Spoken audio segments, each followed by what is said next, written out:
दोस्तों, भारत की तरफ से फ्रांस गवर्नमेंट से राफेल फाइटर जेट के सोर्स कोड मांगा गया था, जिसके ऊपर हमने आज से 3 दिन पहले वीडियो बनाकर आपको बताया था और ये भी बताया था कि फ्रांस इसके लिए राजी है, बस ऑफिशियल कंफर्मेशन का हमें वेट करना होगा।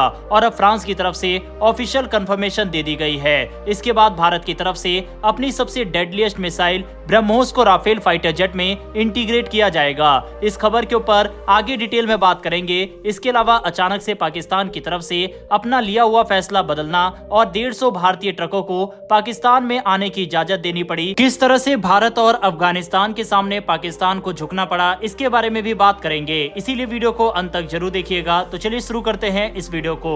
दरअसल जब कोई फाइटर जेट, मिसाइल या रडार सिस्टम बनाया जाता है तो उसमें चलने वाला दिमाग यानी सॉफ्टवेयर होता है। इस सॉफ्टवेयर को कंप्यूटर की भाषा में लिखा जाता है, जिसे सोर्स कोड कहा जाता है। सोर्स कोड ही यह तय करता है कि रडार कैसे चलेगा, दुश्मन के जेट को कैसे पहचानेगा, मिसाइल कब छोड़ी जाएगी, ऑटो पायलट कैसे काम करेगा, इलेक्ट्रॉनिक वॉरफेयर कैसे करना है, यानी फाइटर जेट का सारा कंट्रोल इसी सोर्स कोड पर होता है। कोई भी देश अपने फाइटर जेट का सोर्स कोड किसी दूसरे देशों को अमूमन नहीं देता, लेकिन भारत की तरफ से यही सोर्स कोड मांगा गया था फ्रांस से। अगर फ्रांस भारत को ये सोर्स कोड नहीं देता तो भारत राफेल का इस्तेमाल तो कर सकता था, लेकिन इसमें कोई चेंजेस नहीं कर सकता था। यानी कि अगर भारत चाहे तो इसमें कोई अपनी मिसाइल लगाए, इस तरह के चेंजेस नहीं कर सकता था। दुनिया के देश इसलिए भी सोर्स कोड नहीं देते क्योंकि अगर सोर्स कोड किसी दूसरे देश को दे दिया जाए तो फिर इससे जिस देश का फाइटर जेट है उस देश की मिसाइल कोई नहीं खरीदेगा, वह अपनी स्वदेशी मिसाइल ही फाइटर जेट में लगाएगा। इसलिए जिस देश का फाइटर जेट है उस देश का मार्केट खराब हो जाता है। इतना ही नहीं, ये सिक्योरिटी का मामला होता है। एक बार किसी दूसरे देश को सोर्स कोड की पूरी जानकारी हो जाती है तो वह इससे फाइटर जेट की कॉपी कर सकता है। वहीं भारत की तरफ से यही सोर्स कोड फ्रांस से मांगा गया था। अब आप अपनी स्क्रीन पर आर्टिकल देख सकते हैं। इसमें साफ साफ लिखा गया है कि फ्रांस ने भारत को अलाउ कर दिया है राफेल फाइटर जेट में हथियारों को लगाने के लिए, और भारत अपनी सबसे तेज सुपरसोनिक मिसाइल ब्रह्मोस को राफेल फाइटर जेट में इंटीग्रेट करेगा।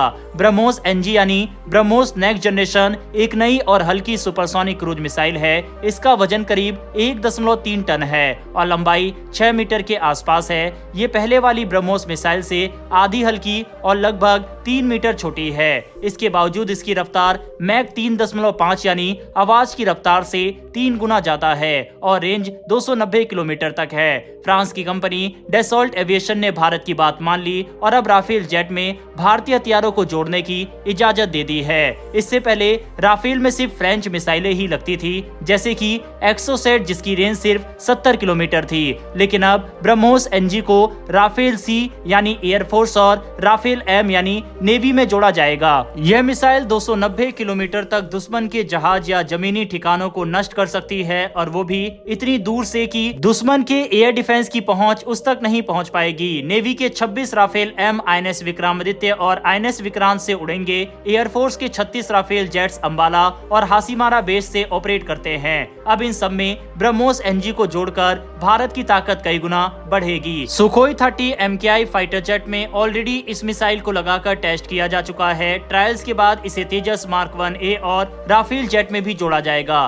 तेजस मार्क 1A जो 2025 से भारतीय वायुसेना को मिलने शुरू होंगे, वो एक ब्रह्मोस एनजी ले जा पाएंगे। राफेल की शुरुआत में एक मिसाइल लगेगी, लेकिन आगे चलकर 2 मिसाइलें भी जोड़ी जा सकती है। इस मिसाइल का प्रोडक्शन लखनऊ के पास बन रहे 200 एकड़ के प्लांट में होगा। ये फैक्ट्री 2026 से शुरू होगी और हर साल 80 से 100 मिसाइलें बनाएंगी। सिर्फ भारत ही नहीं बल्कि विदेशों में भी इसकी डिमांड है, जैसे कि फिलीपींस को हाल ही में ब्रह्मोस सिस्टम मिला है। हालांकि ऐसा नहीं है कि अभी जो राफेल फाइटर जेट भारत के पास है उसमें अत्याधुनिक हथियार नहीं लगे। फ्रांस ने राफेल के साथ अपनी अत्याधुनिक मिसाइल भी इसमें लगाकर भारत भेजी है। फ्रांस ने भारत को मिटियोर मिसाइल दी है, जो कि हवा से हवा की लड़ाई में दुनिया की सबसे अत्याधुनिक मिसाइल है। इसके अलावा एक्सोसेट और अन्य हथियार भी भारत को दिए गए हैं। भारत ने जब 36 राफेल फाइटर जेट की डील की थी तो उस दौरान भारत ने सिर्फ राफेल को नहीं खरीदा था, बल्कि उसमें लगने वाले हथियारों को भी खरीदा था, जिस वजह से वह डील काफी महंगी हो गई थी और बाद में काफी विवाद भी हुआ था कि भारत को काफी महंगे दामों में राफेल मिल रहा है, लेकिन उसके पीछे कारण यही हथियार ही थे। लेकिन अब भारत को राफेल फाइटर जेट में कुछ चेंजेस करने की परमिशन मिल चुकी है और अपने हथियारों को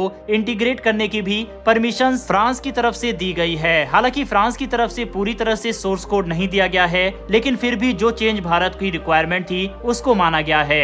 बढ़ते हैं दूसरी खबर की तरफ। पाकिस्तान ने भारत से अफगानिस्तान जा रहे ट्रकों को रोक दिया था। करीब 150 ट्रक सीमा पर खड़े रह गए। तालिबान सरकार को ये बात बिल्कुल पसंद नहीं आई। उन्होंने पाकिस्तान को साफ कहा कि ऐसे फैसलों से रिश्ते बिगड़ सकते हैं। तालिबान का दबाव इतना बढ़ गया कि पाकिस्तान बैकफुट पर आ गया। उसे समझ आ गया कि अगर तालिबान नाराज हुआ तो हालात और भी खराब हो सकते हैं। पाकिस्तान ने आखिरकार अपना फैसला बदल दिया। उसने अफगान सरकार को बता दिया कि अब वो 150 ट्रकों को अपनी जमीन से भारत के अटारी बॉर्डर तक जाने देगा। इसका मतलब साफ है कि भारत और अफगानिस्तान के बीच व्यापार दोबारा शुरू हो सकेगा।